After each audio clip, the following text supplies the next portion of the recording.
On a chilly autumn day in 1792, in the small coastal town of Cancale in Brittany, France, a baby girl was born into a family of humble fishermen. Her parents named her Jeanne. The winds from the sea swept through their modest stone house, carrying with them the salt of the ocean and the hard reality of a life dependent on the fickleness of tides and storms.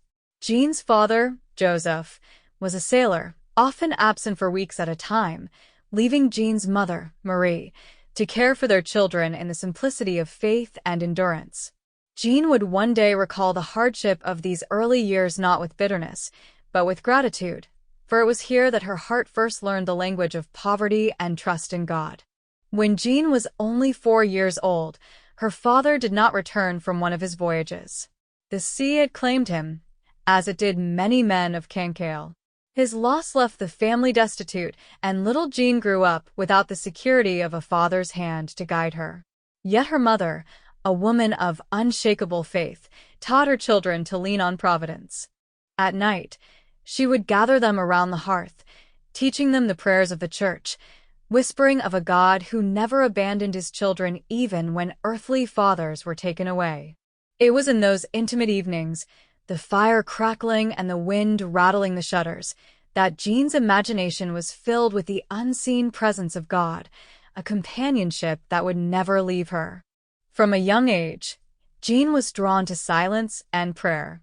While other children played along the seashore, she often slipped away into quiet corners, fingering a simple rosary of knotted string, murmuring Hail Marys as if conversing with the Mother of God herself. Her companions would tease her, calling her the little nun, but Jeanne was unbothered. Already there burned in her a mystical spark, a thirst for God that outshone the laughter of her peers. One local priest, noticing her recollected manner at Mass, remarked to her mother, "This child prays as if she already sees him whom we only believe." When Jeanne was a teenager, she was hired as a kitchen maid for a wealthy family. The work was menial, scrubbing floors, hauling water, preparing meals, but Jeanne carried it out with serenity. The mistress of the house once scolded her harshly for breaking a dish, yet Jeanne, instead of defending herself, simply bowed her head and murmured, Deo gratias, thanks be to God. The other servants whispered that she was too meek, but Jeanne's humility was not weakness. It was a deliberate choice, a silent strength. She had already begun to embrace the gospel call to be poor in spirit. Yet there was also in her the stirrings of longing for something greater than the ordinary path of marriage and motherhood. Several suitors sought her hand. She was known for her kind eyes and industrious spirit, but she gently refused each one. To one persistent young man she said, God wants me for himself. He is keeping me for a work I do not yet know. The words puzzled him, but for Jeanne they were the articulation of a mysterious interior certainty. She could not yet see the road, but she sensed that her life was set apart for a mission beyond her imagining. Her spiritual hunger was nourished by the Sisters of Charity who serve in the region.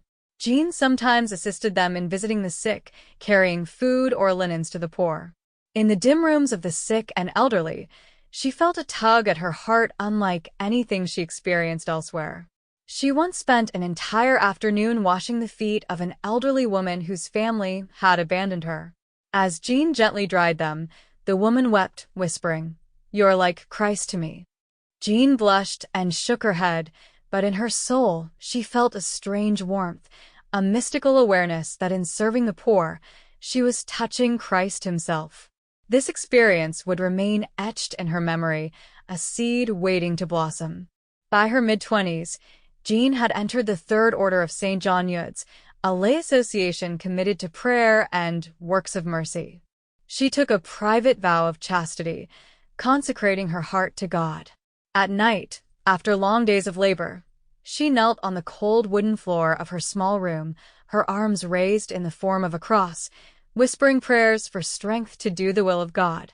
More than once, her companions found her lost in such prayer, eyes lifted heavenward, her face radiant with a peace not of this world. It seemed she had entered into the presence of the unseen. During these years, she also worked as a nurse in a hospital run by the Daughters of Charity. The suffering she witnessed there both crushed and purified her heart. She cleaned wounds that festered with infection, tended to fevers that consumed the weak, and sat by the dying as they gasped for their final breath. Yet instead of recoiling, Jeanne leaned in closer, whispering prayers into their ears, reminding them of Christ's mercy. Once, when a delirious patient lashed out at her, striking her across the face, she simply smiled and continued to hold his hand. Later, she confided to a fellow nurse, "When I serve them, it is our Lord I am touching. I see him in their eyes." There was one night, late, when Jeanne was on duty alone in a dim ward lit only by flickering candles. A storm raged outside, the windows rattling with rain. Jeanne moved quietly from bed to bed, adjusting covers, checking pulses. Suddenly, she felt as if the entire room was filled with a presence, gentle, strong, immense. She stopped in her tracks, trembling, and in her heart she heard a voice. "Whatever you do to the least of these, you do unto me." Tears filled her eyes as she sank to her knees beside a patient's bed. In that mystical moment, her vocation became clearer, though still veiled in mystery.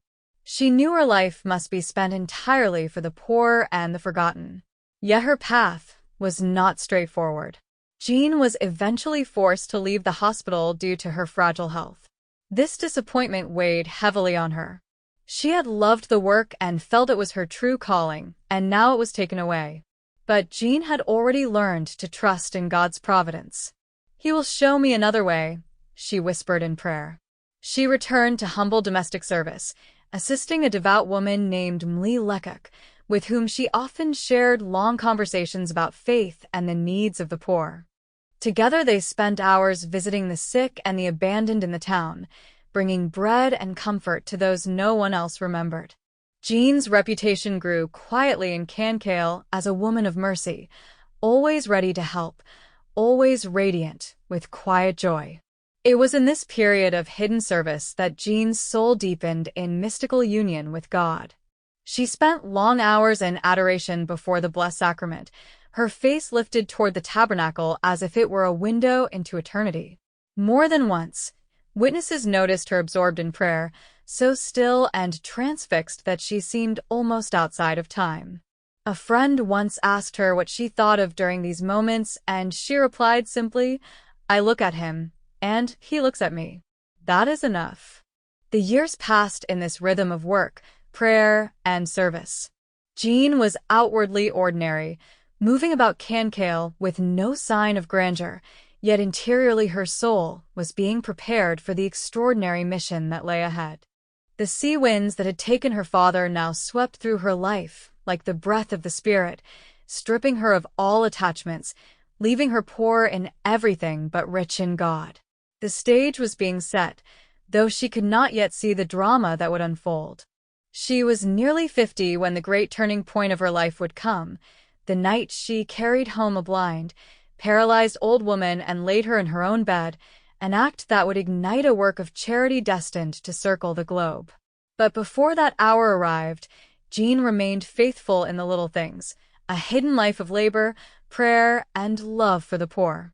These early years, seemingly uneventful to the world, were in truth the furnace where God was forging the saint who would one day be known as the foundress of the Little Sisters of the Poor. By the time Jeanne Jugan was approaching her 50th year, her life outwardly seemed destined to pass in obscurity. She was known in Kankale as a devout, charitable woman, but no one could have guessed that she was about to become the foundress of one of the most remarkable works of mercy in modern history. The moment that set everything in motion came in the winter of 1839. It was a bitterly cold evening. The streets of Kankale were slick with frost, and the wind bit through the gaps in the shuttered houses.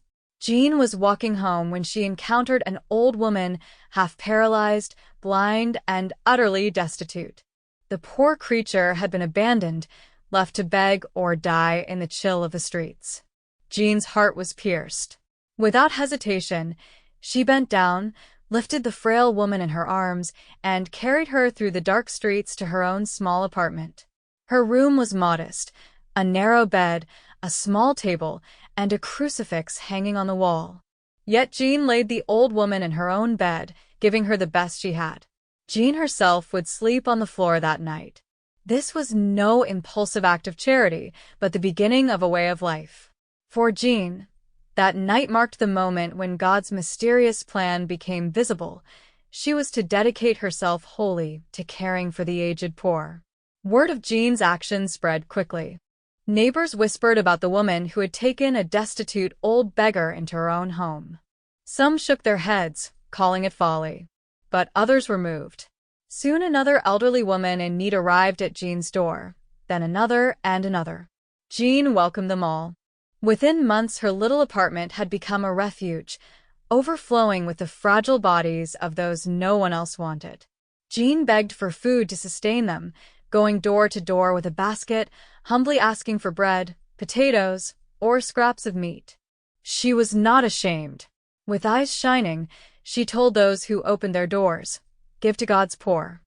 This begging was not merely a necessity, it was a spiritual act.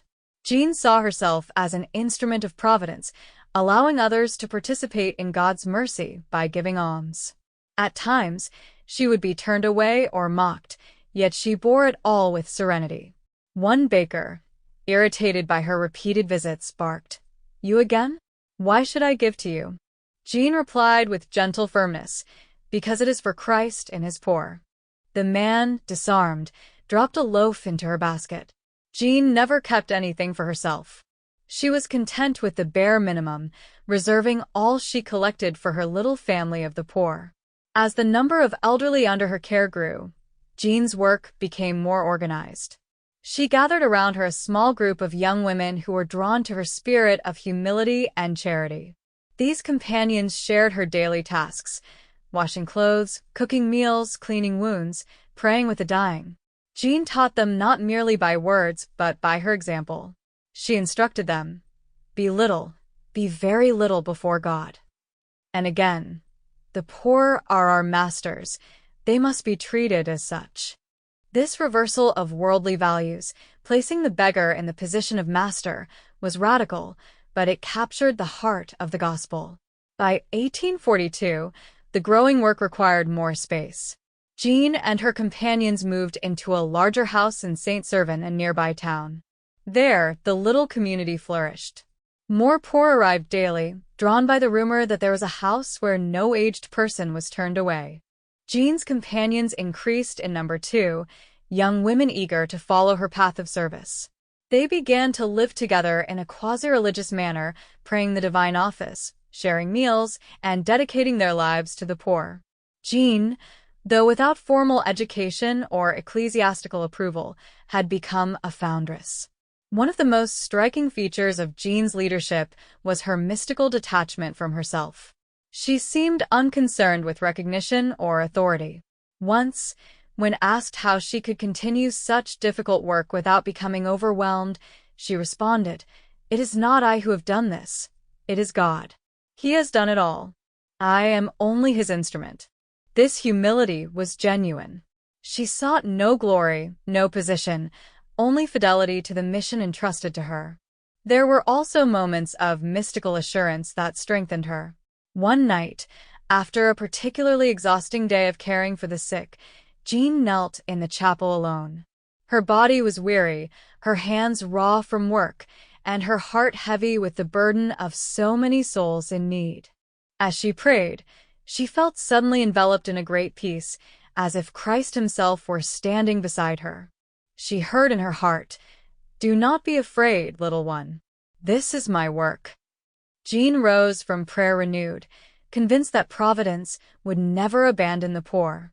As the community grew, ecclesiastical authorities took notice. In 1845, the group was formally recognized as a congregation, the Little Sisters of the Poor. Their mission was simple yet profound, to serve the elderly poor with humility and love. Jeanne, as the foundress, was the natural leader, though she never referred to herself as such. She considered herself the least of them all. Her example spread rapidly. Other houses were founded in Rennes, Dinan, and beyond. Everywhere the Little Sisters went, they brought with them the same spirit of humble begging and tireless service. They refused endowments or large financial backing, preferring to rely entirely on daily providence. This dependence on alms was not weakness but a conscious choice, for it kept them little and poor with the poor.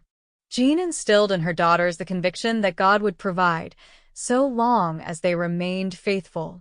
But growth also brought trials. Not everyone approved of their radical lifestyle. Some criticized Jeanne for encouraging young women to a life of begging, claiming it was degrading. Others doubted the sustainability of such a work. Jeanne responded simply, "God will provide. He has never failed us." And indeed, provision came, often in unexpected ways.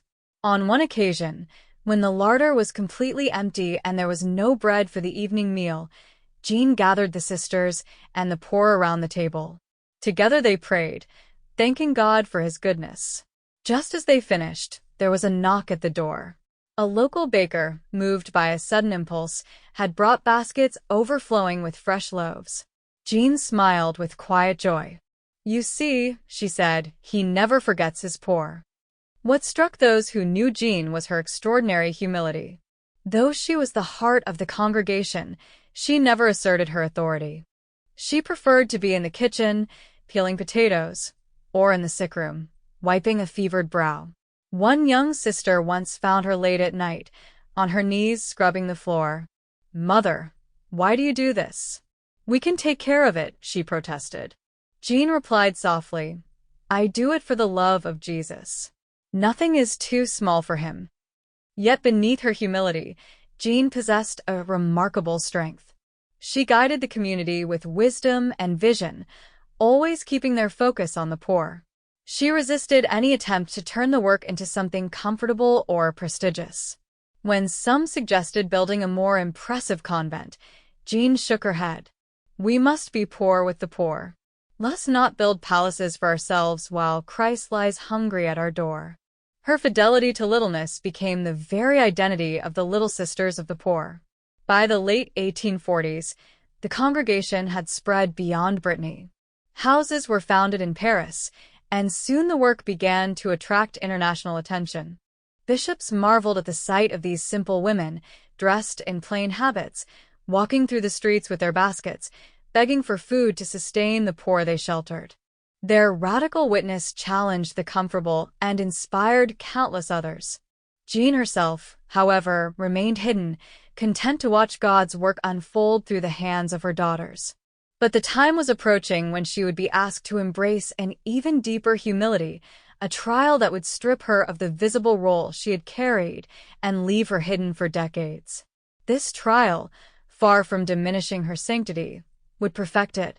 But for now, in these fruitful years of growth, Jeanne lived with joy, pouring herself out for the poor, convinced that she was exactly where God wanted her, among his little ones, serving Christ in their frail bodies. By the dawn of the 1850s, the Little Sisters of the Poor had become a well-known and beloved presence in France. Their homes for the aged were multiplying, and their reputation for simplicity and charity was spreading beyond national borders. At the heart of it all was Jeanne Jugan, whose quiet wisdom and unwavering trust in providence continued to inspire her daughters. Yet just as her work was flourishing, a severe trial was about to descend upon her, one that would mark the final phase of her sanctification. As the congregation grew, ecclesiastical oversight increased. A young priest, Father Auguste Le Pallier, was appointed as ecclesiastical superior. He was intelligent and energetic, but also ambitious and controlling. In Jeanne's simplicity, she submitted to his authority, but over time, he began to assert himself more and more as the effective head of the congregation. He placed himself in the spotlight, presenting himself as the founder of the Little Sisters of the Poor, gradually pushing Jeanne into the shadows. The decisive moment came when he maneuvered Jeanne out of her role as superior. Without protest, she was stripped of authority in the very institute she had founded. For the next 27 years, She lived hidden away, her name nearly forgotten, while Father Lepellier assumed the public recognition. To her daughters who loved and revered her, this was a scandalous injustice. But to Jeanne, it was a new invitation from Christ to embrace littleness to the fullest extent. The blow was heavy, yet she bore it with a serenity that astonished those who knew the truth. When sisters whispered their outrage, Jeanne would gently hush them, saying, "It is God who has done it. He is using me for his work. I am content to be hidden." Her words were not resignation, but a profound mystical surrender. She believed with all her heart that the work was not hers but God's, and if he wished her to disappear, then she was glad to disappear. From then on, Jeanne lived in St. Pern, where the novitiate of the congregation had been established. She was given small tasks, teaching the young sisters how to peel vegetables, how to make soup for the poor, how to approach benefactors with humility when begging. Though deprived of authority, she remained the silent heart of the community, transmitting her spirit not by decrees, but by her living example. The novices instinctively gathered around her, drawn by her maternal presence and her quiet wisdom. She became for them not an official superior, but a hidden source of formation. It was in these years of obscurity that Jeanne's sanctity shone most brightly. She was like the grain of wheat buried in the soil, hidden from view, yet bringing forth life in abundance. The sisters noticed her constant serenity.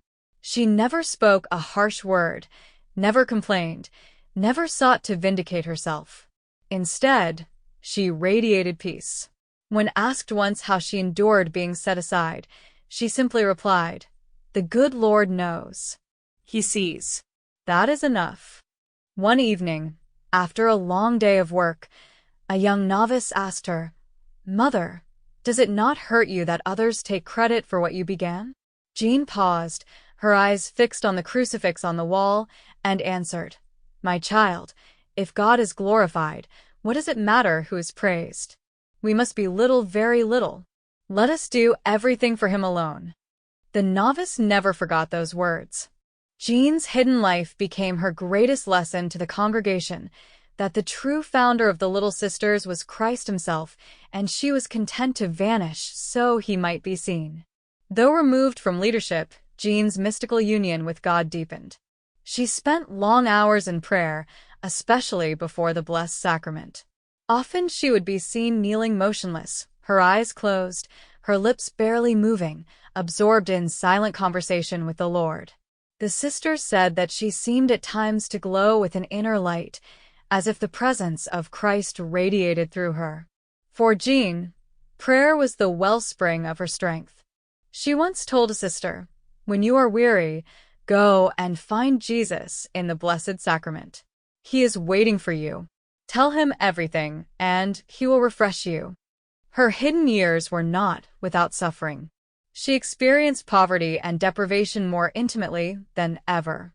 Her health, never strong, declined with age. She endured the humiliation of being regarded as a simple sister rather than the foundress. Yet she never rebelled, never sought recognition. To the end, her heart repeated, "Blessed be God. He is everything." And Providence, though veiled, did not abandon her. Gradually, the young sisters came to recognize her as their true mother, even if history did not yet acknowledge it. They would slip into her room for counsel, ask her to bless them, or simply sit at her side, comforted by her presence. One testified later, "She spoke little, but being near her was like being near Christ himself." As the years passed, Jeanne became a living icon of the spirit she had instilled in her congregation: littleness, humility, and trust in God. She continued to insist that the poor were their masters. Even in her old age, she would encourage the novices, "Always look after the poor as you would after Christ himself.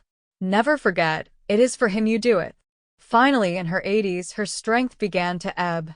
She grew frailer, her steps slower, her hands trembling. Yet even in weakness, she was serene. When visitors came, she greeted them with a smile, speaking only of God's goodness. She never once spoke of her dismissal, nor sought to restore her name. She had completely surrendered it all. In 1879, at the age of 86, Jeanne Jugan lay on her deathbed, surrounded by the sisters. Her life had come full circle, from the child of a poor fisherman's widow, to the servant of the poor, to the hidden mother of a great congregation. Her final words were simple, echoing the spirit that had guided her entire life. "Eternal Father, open your gates to the most miserable of your children, but one who greatly desires you." With that prayer, she passed into eternity, her face serene, as though falling asleep in the arms of God. At the time of her death, few outside the congregation knew her name. Father Lepellier was still credited as founder, and Jeanne remained hidden in history. But in God's time, the truth would be revealed. Decades later, when the congregation's archives were examined, her role as the true foundress was recognized and honored. The littleness she embraced became her crown, and today the whole world reveres her as Saint Jeanne Jugan, the humble servant of the aged poor, the hidden saint whose greatness was precisely in her willingness to disappear.